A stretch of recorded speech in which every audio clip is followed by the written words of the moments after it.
அளவிலா கருணையும் இணையில்லா கிருபையும் உடைய எல்லாம் வல்ல இறைவனின் திருநாமம் போற்றியவனாக.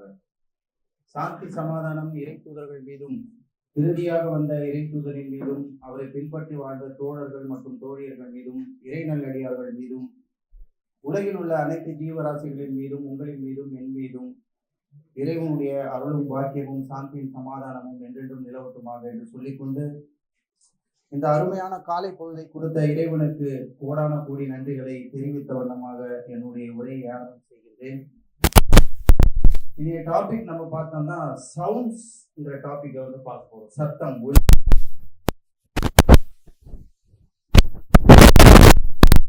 ஒருவரை நெகட்டிவ் ஆக முடியும், சத்தத்தால ஒலியால ஒருத்தரை பாசிட்டிவ் ஆக முடியும். எத்தனை பேர் நம்புறீங்க? எப்படி? அதான் வந்து இன்னைக்கு டாபிக். இதை பத்தி ஆராய்ச்சிகள் வந்து நடக்குது, ஆனா இன்னும் வந்து அது முழுமையா வந்து வெளியே வரல. அப்ப சில சவுண்ட்ஸ் மூலியமா வந்து பாத்தீங்கன்னா உங்களுடைய டிப்ரெஷன், மன அழுத்தத்தை நீக்க முடியும். சில சவுண்ட்ஸ் மூலியமா உங்களுடைய துன்பங்களை வெளியே கொண்டு வர முடியும், துன்பத்தை நீக்க முடியும். சில சவுண்ட்ஸ் மூலியமா ஞாபக மறதின்னு சொல்றோம் இல்லையா, சிலருக்கு அடிக்கடி வயசான பிறகு ஞாபக மறதி வரும், அதை நீக்க முடியும் அப்படின்னு சொல்றாங்க. ஆகவே பல்வேறு ரகசியங்கள் இதுல இருக்கு. ஒலியின் மூலமாக உங்களுடைய கவலை, உங்களுடைய பயம், உங்களுடைய டிப்ரெஷன், உங்களுடைய மன இறுக்கம் இவற்றை போக்க முடியும். வாழ்க்கையில பாத்தீங்கன்னா சில நேரங்கள்ல மனுஷனுக்கு மூச்சு கூட விட முடியாத அளவுக்கு கவலைகள் வரும் இல்லையா, சில நேரங்கள்ல டிப்ரெஷன் ஆகும். ஆனால் அந்த டிப்ரெஷனையும் அந்த கவலையும் நீக்க முடியும் அப்படின்னு சொல்லிட்டு இன்னைக்கு திருக்குறான் வந்து தெளிவா சொல்லுது. அதை பத்தி தான் வந்து நம்ம பார்க்க போறோம். இது ஒரு மாபெரும் ரகசியம். ஒரே ஒரு அத்தியாயம், அந்த அத்தியாயம் பார்த்தீங்கன்னா உங்களை சுத்தமா மோட்டிவேஷன் ஆகும், டோட்டலா உங்களை மோட்டிவேட் ஆகும். அதை பத்தி தான் இன்னைக்கு பார்க்க போறோம். சூரா அத்தியாயம் 94 வசனங்கள், மொத்தமே வந்து 8 வசனங்களை கொண்டது. இதை வந்து இன்ஷிரா அப்படி என்று கூட சொல்லுவாங்க இந்த அத்தியாயத்துக்கு பேரு. இதனுடைய இந்த அத்தியாயத்துடைய இம்பாக்ட் என்னன்னா, யார் இதனை வந்து ஆழமா படிக்கிறாங்களோ அவங்க சொல்லுவாங்களா, அவங்க வாயில இருந்து வார்த்தை வருமா, என்னுடைய வாழ்க்கையே மாறிவிட்டது அப்படின்னு சொல்லுவாங்க. உங்களுடைய வாழ்க்கையே மாறிவிட்டது அப்படின்னு சொல்லுவாங்க. ஆகவே அதனை குறித்து நாம் இன்றைக்கு சில விஷயங்களை பார்க்கிறோம். அதுல பாத்தீங்கன்னா இன்னைக்கு சவுண்டு பத்தி ஆராய்ச்சி பண்ற மொழியாளர்கள் இன்னைக்கு சொல்றாங்க, ஆ என்கிற வார்த்தை இருக்கு இல்லையா, ஆ என்கிற வார்த்தை அது ரொம்ப பவர்ஃபுல் சொல்றாங்க, ரொம்ப பவர்ஃபுல் அப்படின்னு சொல்றாங்க. உலகில் உள்ள அனைத்து உயிரினங்களும் தாம் பிறந்து முதல்ல சொல்லக்கூடிய வார்த்தை ஆவாக இருக்கும். எந்த அளவுக்கு சொல்றாங்கன்னா, பூ விரியுது இல்லையா, பூ விரிகிற சவுண்ட் இருக்குல்ல, அதை கூட நீங்க ரெக்கார்ட் பண்ணியிருக்காங்க. அது நமக்கு கேட்காது, அந்த ஹெர்ட்ஸ் வந்து நமக்கு கேட்காது. அந்த விரியும் போது கூட ஆ என்ற சத்தம் தான் வரணும்.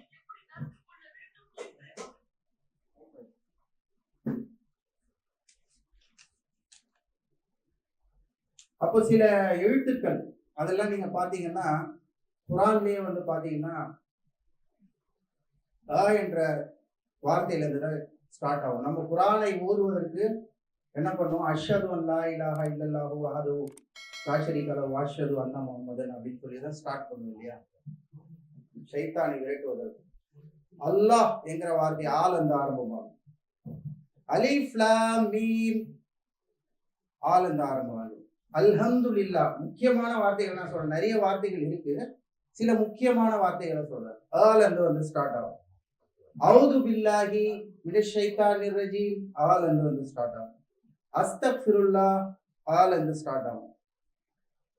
அல்லாஹும்ம ஸல்லி அலா தஷஹுத்ல படிக்கணும், நபிகள் நாயகத்தின் மீது ஸலவாத் ஆல் அந்த ஸ்டார்ட் ஆகும்.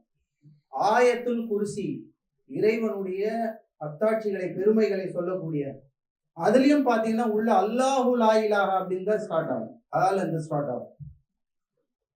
அலம் தர இதுவும் ஆலந்து தான் ஸ்டார்ட் ஆகும். நீங்கள் மனவேதனையில் இருக்கும்போது இந்த சூறாவை நீங்கள் ஓதுனீங்கன்னா உங்களுடைய மனக்கவலைகள் நீங்கி விடும்ட்டு அல்லாஹ் சொல்றோம். அதை பத்தி தான் நம்ம பார்ப்போம். அலம் நஷ்ரஹ் லக ஆலந்து ஸ்டார்ட் ஆகும். அஷ்ஹது அன் லா இலாஹா இல்லல்லாஹ். ஒருத்தர் இஸ்லாத்துக்கு உள்ள வராருன்னா முதல்ல சொல்லக்கூடிய வார்த்தை ஆலந்து ஸ்டார்ட் ஆகும். ஆதம் அலைஹிஸ்ஸலாம் முதலில் படைக்கப்பட்ட மனிதர் ஆலந்து ஸ்டார்ட் ஆகும். அரபி ஆலந்து ஸ்டார்ட் ஆகும். அல்லாஹு அக்பர் இறைவன் மிகப்பெரியவன் ஆலந்து ஸ்டார்ட் ஆகும். உங்கள் மீது சாந்தி நிலவட்டும் அஸ்ஸலாமு அலைக்கும் ஆலந்து ஸ்டார்ட் ஆகும். ஆமீன் அப்படியே நடக்கட்டும் ஆலந்து ஸ்டார்ட் ஆகும். தமிழ்ல கூட பாத்தீங்கன்னா அம்மா அப்பாங்கிற அந்த எழுத்து எப்படி சொல்லுவாங்கன்னா,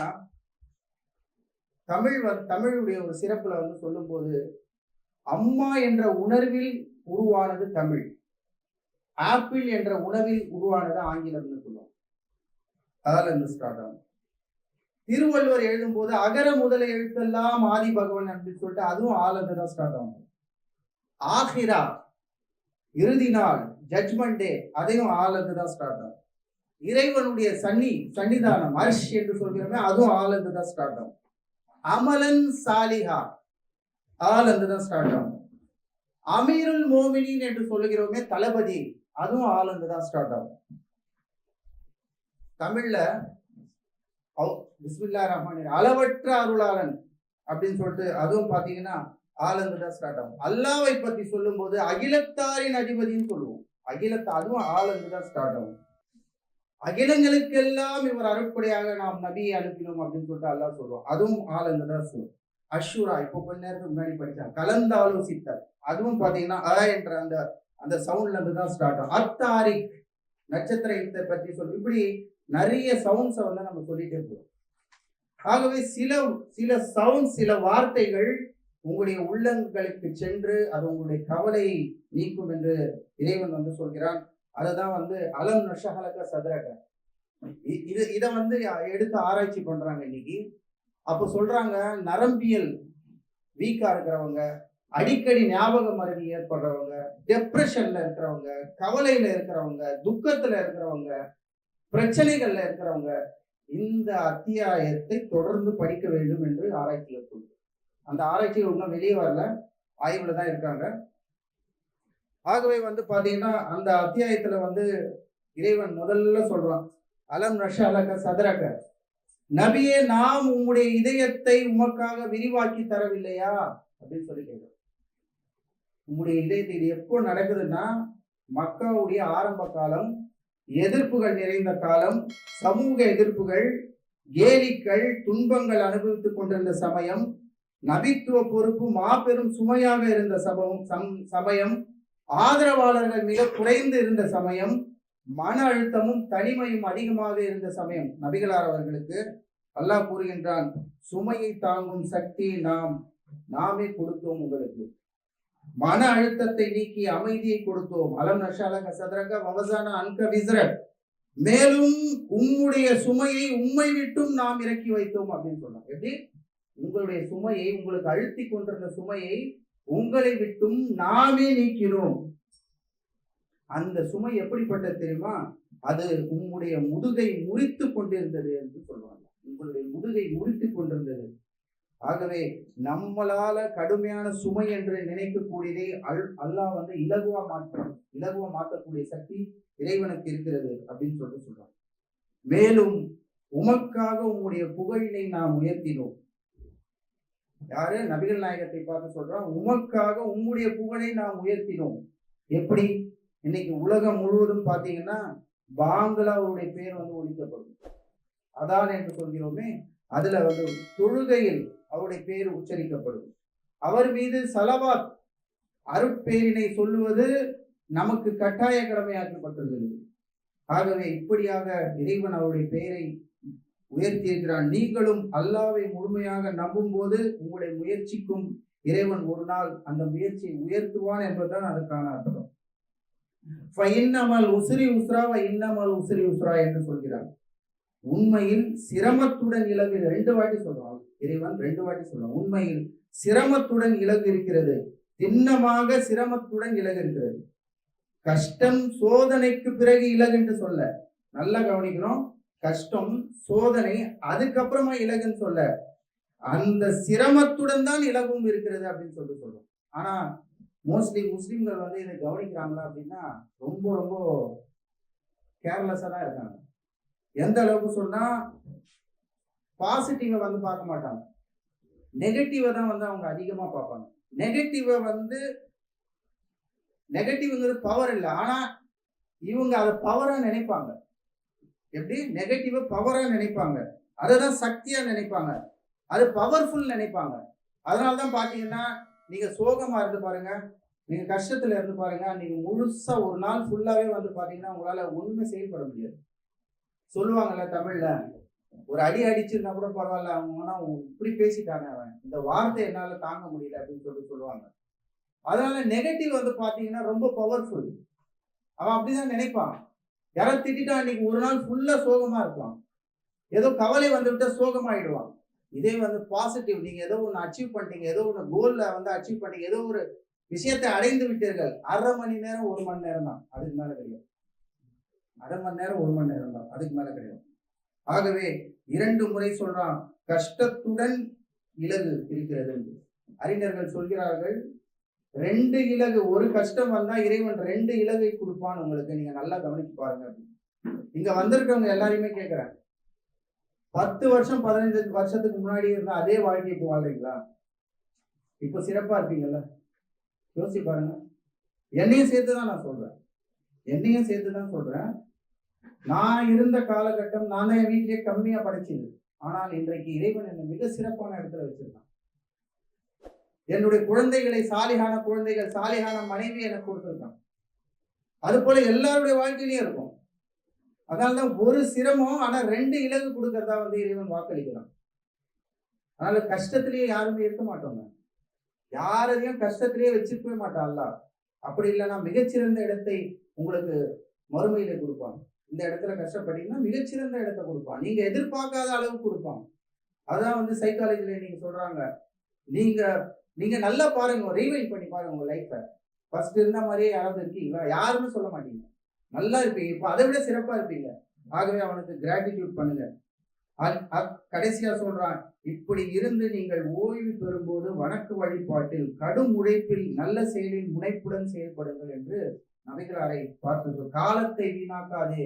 நமக்கு சொல்றது என்னன்னா, அல்லனா காலத்தை வீணாக்காதே, நன்மையான காரியங்களில் செயல்படுது. கஷ்டப்பட்டுட்ட, இலகுவாயிட்ட, அதுக்கப்புறம் உட்கார்ந்துறாதப்பா, போய் செயல்படு, கடுமையா செயல்படு அப்படின்றான். கடுமையாக செயல்படு, நல்ல மனிதர்களோடு உறவாடு, நல்ல பழக்க வழக்கங்களை ஏற்படுத்திக்கொள், நன்மையான காரியங்களில் ஈடுபடு. மேலும் இறைவன் சொல்றான், என் பக்கமே ஆர்வம் கொள்கிறாங்க, என் பக்கமே ஆர்வம் கொள்கிறாங்க. அதாவது மனிதர்களிடத்திலே இல்லை, இறைவனிடத்திலே முழு நம்பிக்கையும் வை என்பதுதான் அர்த்தம். இன்றைக்கு இந்த ஆராய்ச்சியாளர்கள், உலமாக்கள், அறிஞர்கள்லாம் சொல்லக்கூடிய வார்த்தை என்னன்னா, தினமும் இந்த அத்தியாயத்தை நீங்கள் ஓதி வருவதால் உங்களுடைய இதயத்தினுடைய சுமை, உங்களுடைய பாரம் வந்து குறையும் அப்படின்னு சொல்றாரு. டிப்ரெஷன் மற்றும் ஆங்ஸைட்டி, அடிக்கடி கோவப்படுறோம் இல்லையா, தேவையில்லாத விஷயங்களுக்கெல்லாம் கோவப்படுறோம் பாருங்க. நம்முடைய கோபம் எதுக்காக யூஸ் ஆகாங்க? நம்ம படுற கோபம் ஏதாவது ஒரு மாற்றத்தை ஏற்படுத்துதா? நபிகளாருடைய கோபம் என்ன மாற்றத்தை ஏற்படுத்தது? அங்க மது ஒழிக்கப்பட்டது. நபிகள் நாயகத்துடைய கோபம் மது ஒழிக்கப்பட்டது. நபிகள் நாயகத்துடைய கோபம் வட்டி ஒழிக்கப்பட்டது. நபிகள் நாயகத்துடைய கோபம் வரதட்சணை ஒழிக்கப்பட்டது. நபிகளாருடைய கோபம் சமூகத்திலே மாற்றத்தை கொண்டு வந்தது.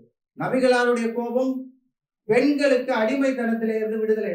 நம்மளுடைய கோபம் எதுக்காக யூஸ் ஆகுதா? ஒரு டாஸ்மாக் கடை மூட முடியுமா நமக்கு நம்மளுடைய கோபத்தை வச்சு? ஒரு கவுன்சிலரை, ஒரு அதிகாரியை நம்மளால எதிர்க்க முடியுமா? ஆனா நம்முடைய கோபம் எல்லாம் பாத்தீங்கன்னா, வீட்டுல இருக்கிற மனைவி, குழந்தைங்க, நம்ம கீழே பலவீனமா யாரையா இருக்காங்களோ அவங்க மேல எல்லாம் காட்டுது. இதுதான் நம்முடைய கோபம். ஆகவே இந்த அத்தியாயத்தை நீங்கள் ஓதி வந்தால் உங்க மனச்சுமை குறையும், உங்களுடைய கோபம் விலகும், உங்களுடைய நெஞ்சங்களில் அமைதி பிறக்கும், ஒரு துன்பத்திற்கு பிறகு இலகுவான கதவுகள் உங்களுக்கு திறக்கப்படும், உங்களுடைய இதயம் விரிவாக்கப்படும், உங்களின் உறவுகள், பொருளாதாரம், வாய்ப்புகள், இவற்றில் அபிவிருத்தி, ரிஸ்க் என்று சொல்லக்கூடிய அபிவிருத்தி கிடைக்கும் என்று சொல்கிறார்கள். சாத்தானுடைய வஸ்வசா, அதாவது ஊசலாட்டம், மனசுல ஊசலாட்டம் ஏற்பட்டுக்கிட்டே இருக்குல்ல, அந்த ஊசலாட்டம் அது குறையும். ஆன்ம பலம் பெருகும். ரூஹ் என்று சொல்லக்கூடிய ஆன்ம பலம் பெருகும். உங்களுடைய கையை நெஞ்சின் மீது வைத்து படிக்கும் போது உங்களுடைய இதயத்தில் அமைதி கிடைக்கும் என்று சொல்லுவோம். உங்களுடைய இதயத்தில் அமைதி. கையை வச்சு நீங்க அந்த சூறா ஓதி பாருங்க. அலம் நஷாரக சதரக வஸானா அன்க விஸ்ரக். அந்த சூறாவை நீங்க தினமும் ஓதி பாருங்க. உங்களுடைய உள்ளங்களில் அமைதி கிடைக்கும். இது எதுவும் சும்மா சொல்லங்க. இது இன்னைக்கு ஆராய்ச்சியாளர்கள் என்ன சொல்றாங்கன்னா, படிக்கக்கூடியவங்க அந்த புக்கை நேசிச்சு தன்னுடைய இதயத்தோட வச்சுக்கிட்டாங்கன்னா அந்த செல்லு இருக்கு இல்லையா, உடம்புல இருக்கக்கூடிய செல்லு, அதன் மூலமாக நீங்கள் படிக்கின்ற விஷயங்கள் அனைத்தும் உள்வாங்கப்படும் அப்படின்னு சொல்றாங்க. அனைத்தும் உள்வாங்கப்படும். ஆகவே இவ்வாறு நீங்கள் செய்ய சொல்றாங்க. ஆகவே உங்களுடைய இதயங்கள் அமை. இந்த அத்தியாயம் ஒரு பாதுகாப்பு, உங்களுக்கு ஒரு பாதுகாப்பு என்று சொல்லப்படுகிறது. யார் தூய உள்ளத்துடன் நம்பிக்கையோடு வாசிக்கும் போது இறைவன் நேரடியாக அவருடைய இடத்தை திறந்து விசாலமாக்கிறான். அடுத்ததாக மிக முக்கியமா சொல்லப்படுவது, இதை நீங்க படிக்கிறீங்கன்னா பிரெயின் ஸ்டிமுலேஷன் ஆகும். Brain stimulation. இன்னாமல் உசுரி உஸ்ரா இன்னாமல் உசுரி உஸ்ரா. இந்த வார்த்தையை நீங்க அடிக்கடி சொல்லும் போது பிரெயின் ஸ்டிமுலேஷன் அப்படின்னு ஆகும் அப்படின்னு சொல்றாங்க. இப்போ உங்களுடைய ஞாபக மறதி குறைய வாய்ப்பு இருக்கிறது. ஆகவே குறிப்பாக வயது ஆக ஆக இந்த அத்தியாயத்தை அதிகமாக படிக்க சொல்றாங்க.